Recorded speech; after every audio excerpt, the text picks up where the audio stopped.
Hey, it's John Lee Dumas of EO Fire, and it's The Entrepreneurial You, the show for dedicated and passionate Caribbean entrepreneurs seeking daily inspiration, brought to you by author, speaker, and award-winning entrepreneur Heneka Watkis-Porter. You must be prepared to ignite.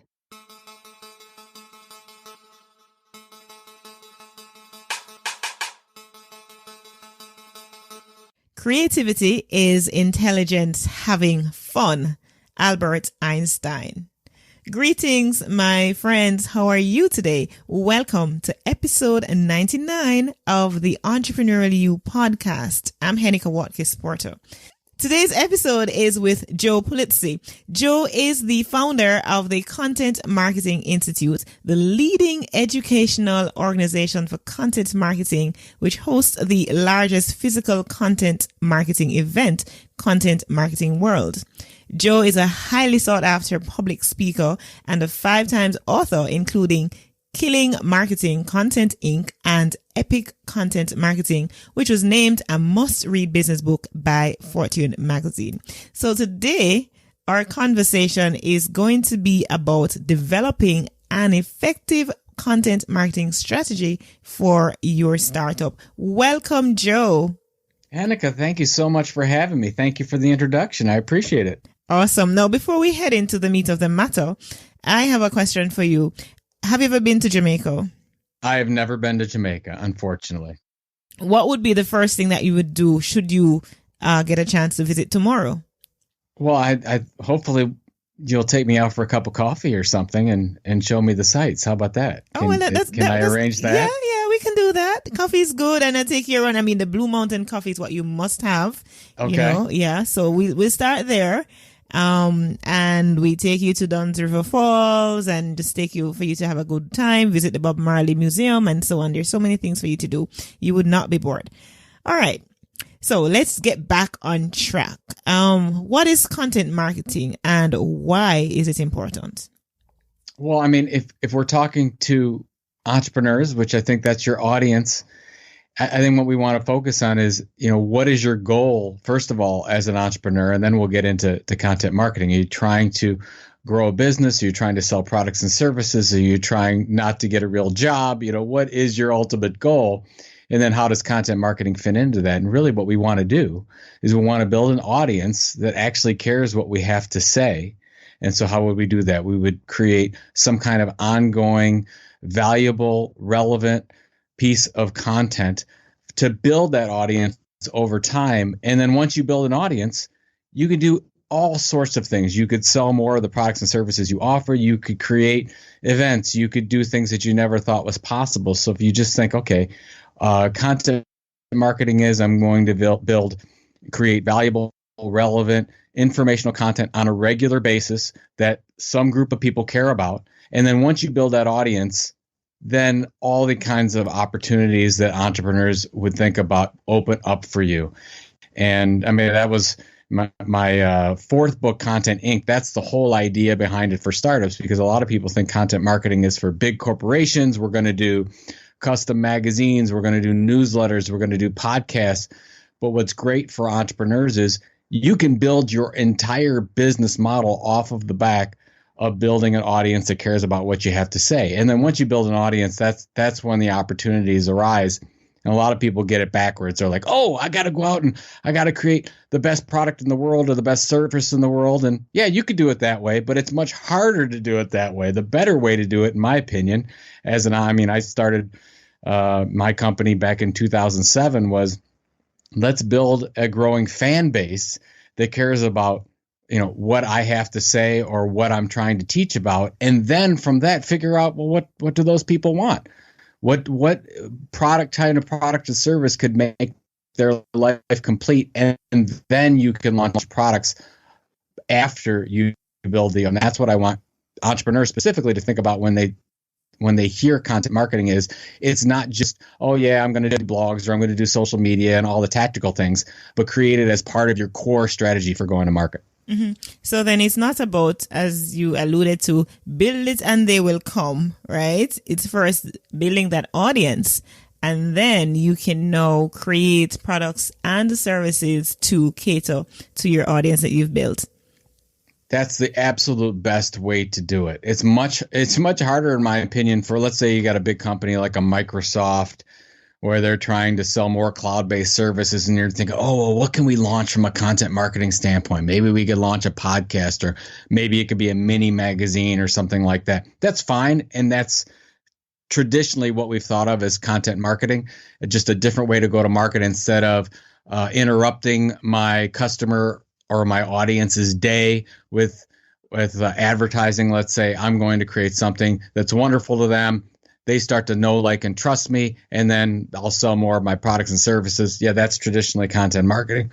But then if you think about it from an entrepreneur standpoint, you're like, well, how can we be indispensable to our customers on an ongoing basis? You usually can't do that through a product and service. You usually have to do that through your communication, kind of what you do on your podcast. You're indispensable for your audience, trying to get information on how they can start or grow a business. It's the same thing we want to do for your, let's say, your content marketing strategy underlying your entire business strategy. So once you build that audience, let's say, whether that's 10 people, 100 people, 1,000 people, 10,000 people, whatever your audience is, then you can say, okay, well, what's the next step? How do I monetize this strategy going forward? And once you build an audience, you can monetize it by selling products and services, by doing events, by selling advertising, all kinds of different things than if you would just say, okay, I want to sell more of the products and services that I have. So then essentially we have to get to the stage where persons know, like, and trust us, so that they can now be willing to explore, purchasing our products or services whenever we launch. Yes, exactly. And I think that's where, if you already have a product and service, which most people do, so we can talk a bit more about that. But if you have a product and service, kind of the temptation would be, well, I've got to talk about my products and services. Actually, you don't want to do that in your content marketing initiative. You want to maybe talk about the problems and the challenges around the products you offer, and maybe those will be a fit and maybe those won't be. But it doesn't always have to be exactly what you sell. So you can kind of be open. What you want to do is focus on more about who are you trying to target? Who are the group of people you're targeting? What's their what are their needs? What are their pain points? What really keeps them up at night? And if you can solve that on an ongoing basis, you can sell anything you want to down the road. Mm-hmm. Interesting. So now we're going to be looking at some of the necessary components of an effective marketing strategy. Just talk us through some of those. And I do have some things, specifics I want to talk to you about later, but let's hear what your take is in terms of, the necessary components for an effective strategy. Well, the first thing is, we talked about it.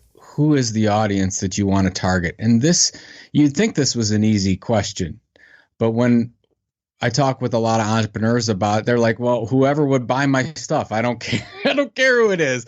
Well, what we really want to do, because we want to figure out how we solve their pain points on an ongoing basis, really figure out who that audience is.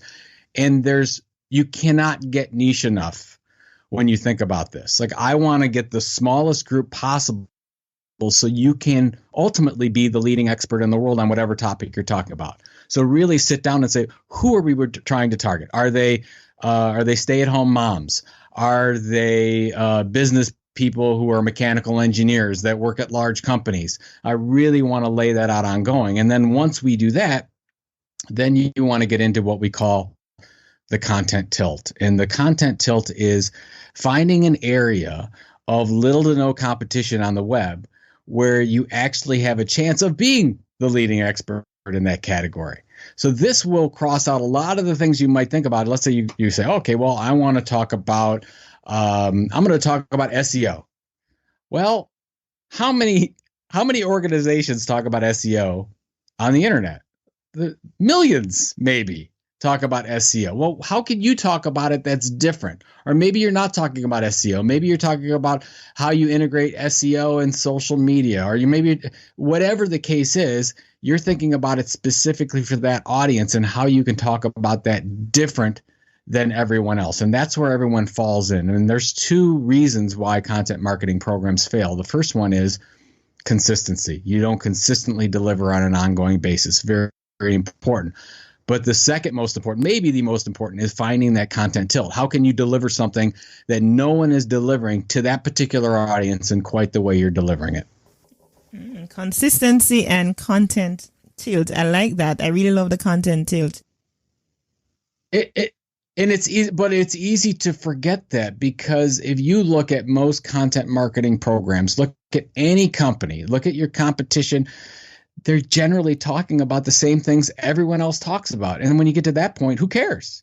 Nobody's going to care about that. So you have to do something that is different in that case. So, I mean, if you think about, I mean, I'll give you a really old example. So John Deere has been, they've been manufacturing tractors, tractors, agricultural equipment since the dawn of time. Well, they came out with a magazine called the Furrow magazine in 1895.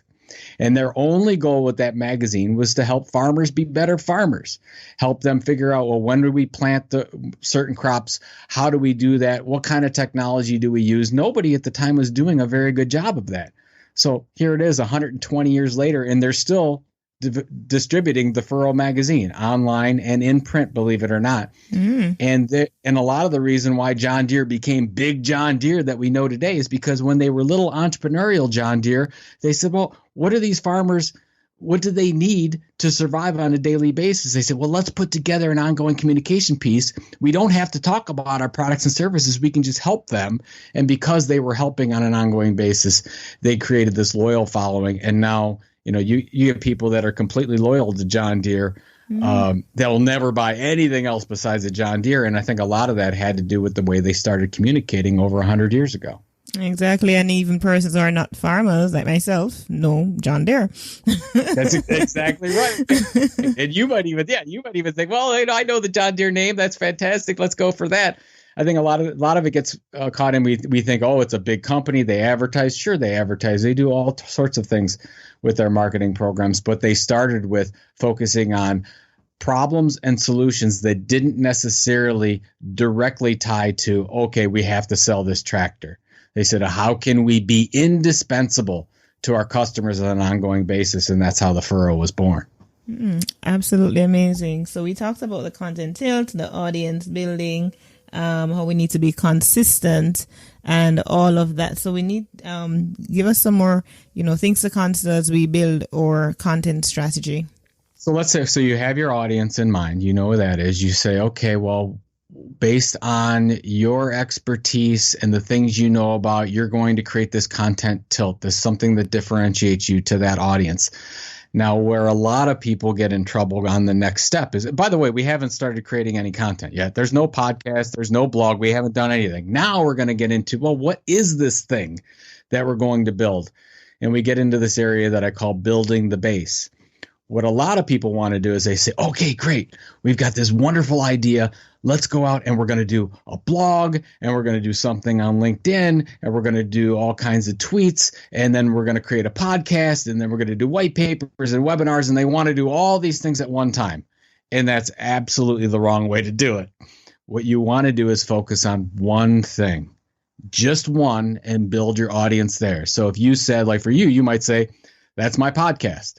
I'm going to deliver a podcast every week at the same time, same place, same way to get it. I'm going to build my audience that way. Other people might say, well, I'm going to deliver 2 amazing articles, one on Tuesday and one every Thursday. I'm going to build an audience that way and have people to subscribe to my e-newsletter. Other people might say, I'm going to create a newspaper or a magazine, or I'm going to do monthly events locally. Whatever that content is, that's what you focus on. You can use social media and you can use other things to promote that, but really what you want to do is become great at one thing.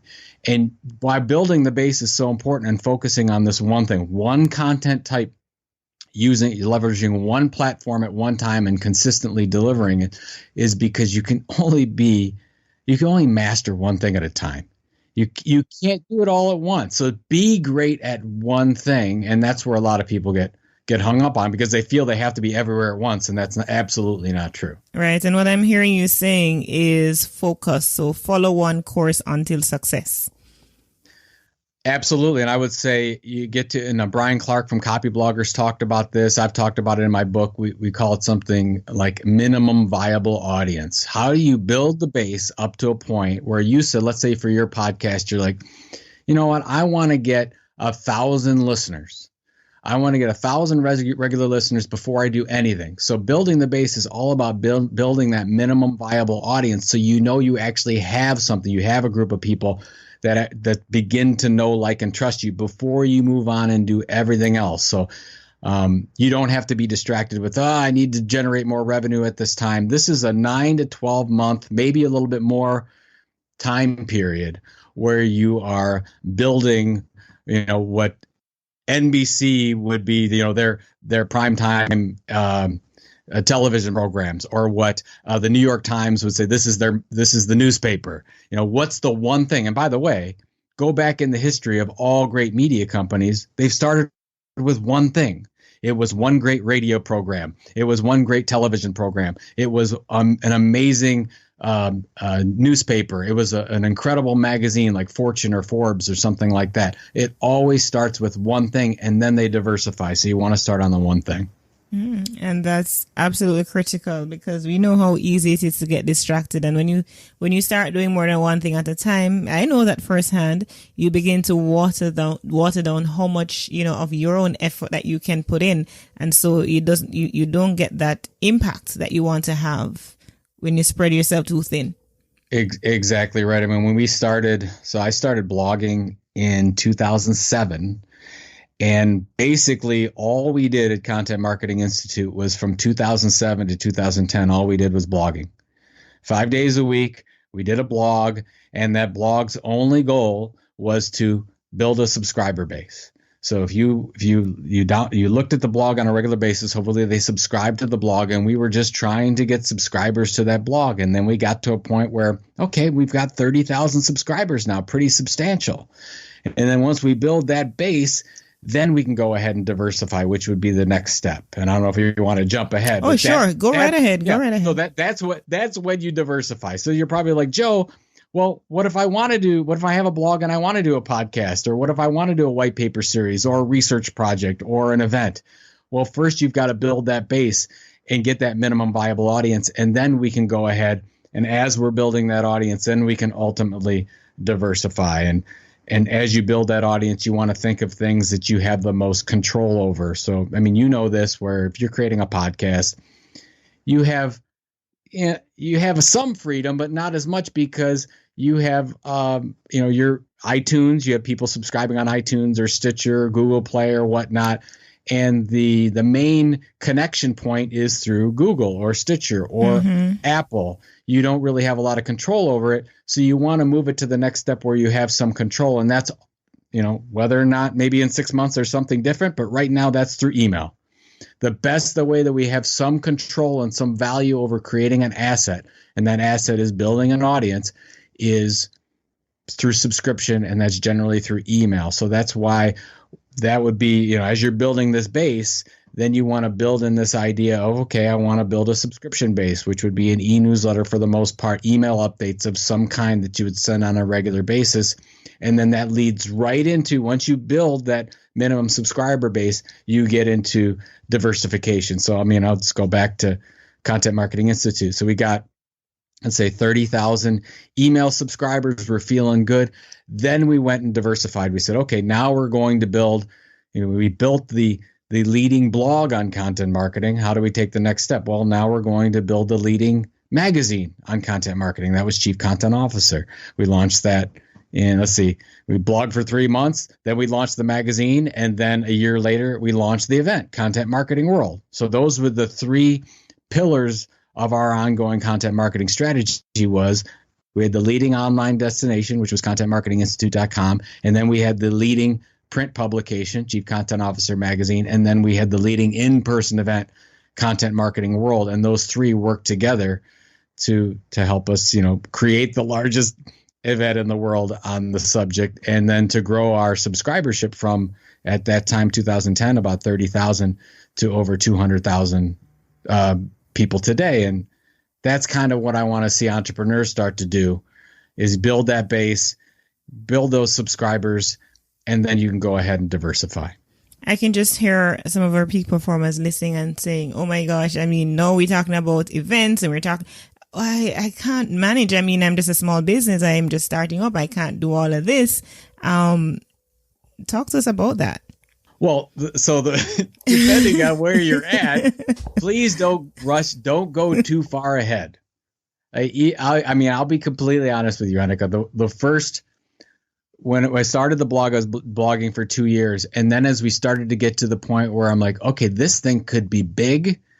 That's when I wrote down, okay, at some point in the future, I'm thinking 2011, we can launch the magazine. I'm thinking another year later, we can launch the event. So those were ongoing strategic ideas, but really it was just me to start with. I had no outside resources to start this.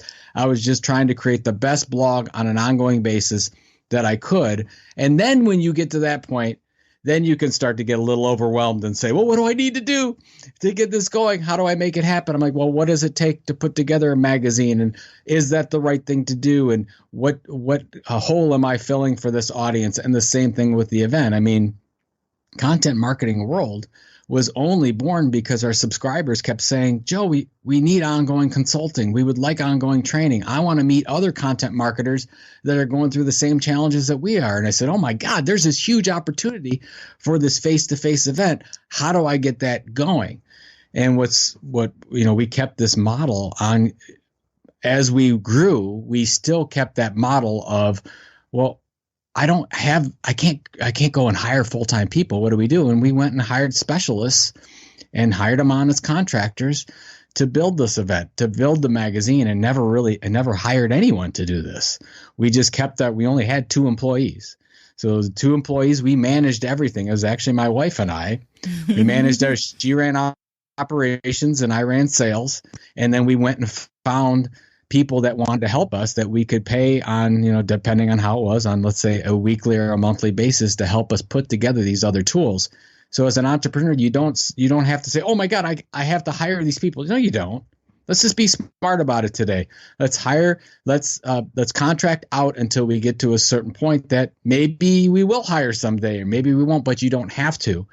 And some of these things pay for themselves. And with the event, it was a lot easier because when you get to an event, and let's say you wanted to do an event, what you don't realize is in the event business, you get a lot of that money up front. Right. So if you say, I want to, let's say that you wanted to do a podcast event in Jamaica. And you wanted. How did you know that? Anyway, go right ahead. There you go. Yeah. So you're like, okay, well, let's find some sponsors. And you have some sponsors, right? And you're like, well, if they want to sponsor, they're going to have to pay 50% up front. So you're getting cash in as you go, and then that will pay off the bills until. And what's great about that's why I love the event business, because you get 100% of your revenues if you're doing it the right way. You're getting 100% of your revenues by the time that event goes. Absolutely. I love that too. I absolutely love that. I mean, we're doing 2 conferences this year. We did them last year, LeaderCast Kingston and LeaderCast Women, it's based on the LeaderCast that happens in Atlanta, Georgia every year. And so we're streaming live again this year. So yes, that's fun. It's fun. So you already know. Oh, yeah. Now let me ask you this. Mm-hmm. So you started. Was it just you that started the business? So for that aspect of it, I mean, I'm the brainchild. Of course, I got a team of volunteers to help us to, drive it forward. And yeah, we get our revenue before.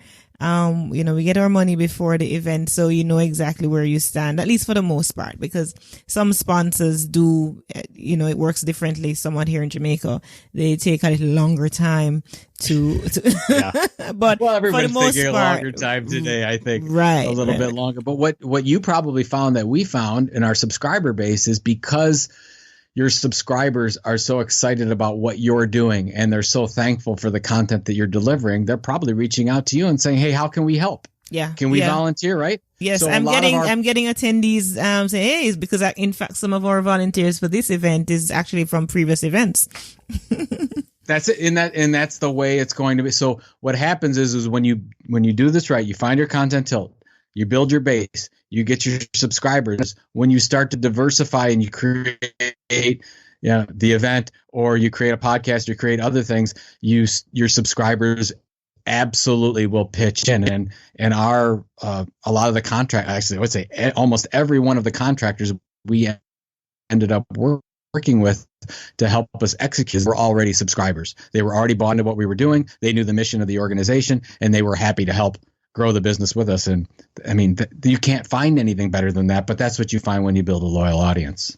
Fantastic. And we are about to close our conversation, Joe. Final thoughts from you. I guess I would say the two things that we started our conversation, Heneka, are the most important. If you're going, you don't have to do this. No, you don't have to do content marketing to survive today. I think it's the best business model of marketing to go forward with. But the two things you have to keep in mind is, one is, what is that content tilt to that very specific audience? Find something small that you actually can see yourself, if you execute on, you could be the leading expert in that area, and consistently deliver whatever it is, whatever you decide to build your base on, whether that's videos or podcasts or an e-newsletter, whatever it is, consistently deliver. And when I say consistently, I mean at the same time, the same way, every day, every week, every month, every year, and can make that commitment for a year to do that. If you said, Joe, I want to do this and I'm going to do it for 3 months, what should I expect?